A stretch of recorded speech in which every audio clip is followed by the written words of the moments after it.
Hello everyone, this is Al-Fadi. Welcome back to another video, another short video, I may add, of this particular interesting series that we call Qu'rans, Hafs versus Warsh.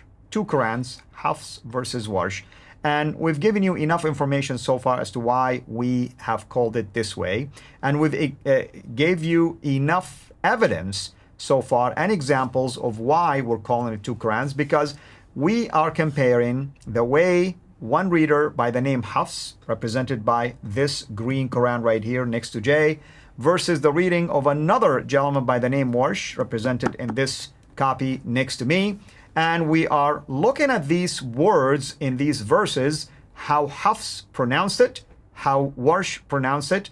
We're helping you hear the sound, but also we're showing you the English translation of these different sounds. Obviously, the translators did not look at it as the same. Otherwise, they would have translated it exactly in the same way, grammatically speaking. Same tense. They would have translated it in the same mode. They would have translated it in the same way to mean the same thing. But obviously, the translators did not look at it that way. They were seeing it differently. Today we're going to look at another verse from chapter 2. This time it's verse 140. Okay, Jay? Yeah, now remember what we said at the very beginning. We've always said this. When the manuscripts were first written, there were no dots in them. And so you take a letter like this letter right here. It's just a little smiley face. And Hafs looked at that and he put 2 dots above it. So you can see the 2 dots there where I'm pointing. And you can see that the 2 dots make it a T. Over Warsh, however, in Egypt, he looked at the same smiley face, because that's all he had. There were only 16 letters in the 7th century. Now, by the time they look at this, there are 28 letters. So 12 letters have been added just by putting dots above and below the line. 3 dots above, 2 dots below. He decides to put the 2 dots below, which makes it a Y. So there is the Ya over here, there is the Ta there.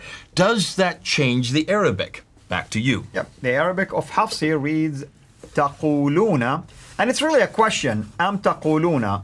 Do you say? Are you saying this? So who's Allah speaking to? He's speaking to somebody right now, right this minute, and you're saying, are you claiming this about Abraham, for instance, about Ishmael, about Isaac, about Jacob and the 12 tribes, that they were either Jews or Christians? Are you saying this? Versus Warsh is saying, someone else was saying, am yaquluna, not taquluna, yaquluna. Someone else is saying this. So what's the benefit here? Are we reporting about people who made this claim? So why do I care if I'm not the one who's saying it? Or is it an attack now against me and our group? How dare you say something like this? I'm rebuking you now. Because what benefit do I get if he's rebuking someone else in the past? So what? What does that mean to me? So obviously, depending on where you put these little 2 dots, above or below the line, you're going to make a difference on who the object is. In this case, it could be either you, and interestingly, the you here is plural, or they in the past tense. One is in present, the other is past. That would change the significance, that would change the meaning.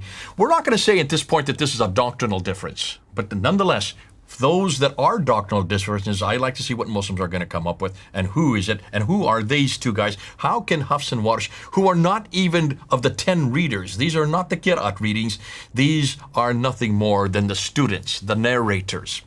So these are much more insignificant when it comes to importance, yet they are the 2 most important in the world today. Yeah. Depending where you put the dots, folks, will change the meaning. And Jay, I wanna hit it from another angle. You have the chart right here. What date was Hafs? Hafs is 796. What date was Warsh?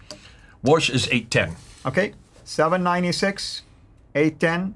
Muhammad died in 632. Actually, I'm 2 years off. It's 812. I mean, it's still 800. 812, 796. Muhammad received the Quran for the first time in 610. 610 to 812. How many years? 200 years, roughly. And the same thing with 798, you said? 796. 796. And then Muhammad died in 632, almost the same distance. So which one of these readings did Gabriel bring down to Muhammad first? You can't. There's no way to answer that. Are you telling me Gabriel predicted that Hafs is going to be the standard, so he brought it down and then later became the standard? Well, obviously he forgot something for 144 years. And obviously when he finally Hafs decided to put the 2 dots, in this case above the line, how did he know to put those 2 dots there? Did he get a special injunction? Was Hafs from Quraysh? No, Hafs is from Kufa. Was Warsh from Quraysh? No, Warsh is not. He is from Cairo. But I'm confused. Didn't Bukhari say that Uthman says when there is an agreement, choose the Qurayshi You dialect? have to choose the Qurayshi, which is Mecca and Medina, which is the Hejaz. These are hundreds of miles away, about 1,800 miles in one. I'm sorry, kilometers, hundreds of kilometers, almost over 1,000 kilometers away. You guys, you see the problem, right? You see why we're asking these questions. You see why we're calling it 2 Qurans, Hafs versus Warsh. And we haven't touched the surface yet. We've shown you probably a handful of examples. There is 5,000 such differences. You tell me, which one of them was in a preserved tablet and which one basically was revealed from Allah through Gabriel to Muhammad and from Muhammad to his companions? That's the million-dollar question, Jay.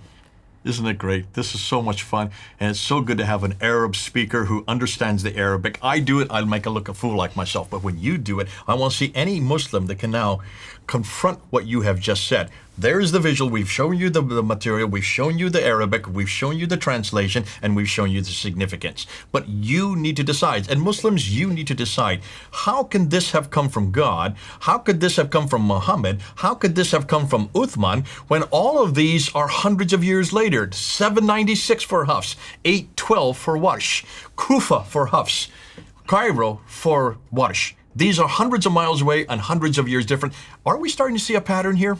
Absolutely. A pattern about later time, a pattern about further north. Further north and further away. Yes. Thank you, brother. Thank you, everyone, for watching. Until next video, have a blessed day. Thank you for watching this video. Be sure to like and subscribe to our channel, Sura International, and click on the bell so that you receive notifications whenever we publish a new video or go live. I would also like to appeal to you to consider becoming a Patreon patron by clicking the link right below. By doing so, you can give towards the production of these videos. There are also other options for you where you can give to our channel. I thank you from the bottom of my heart.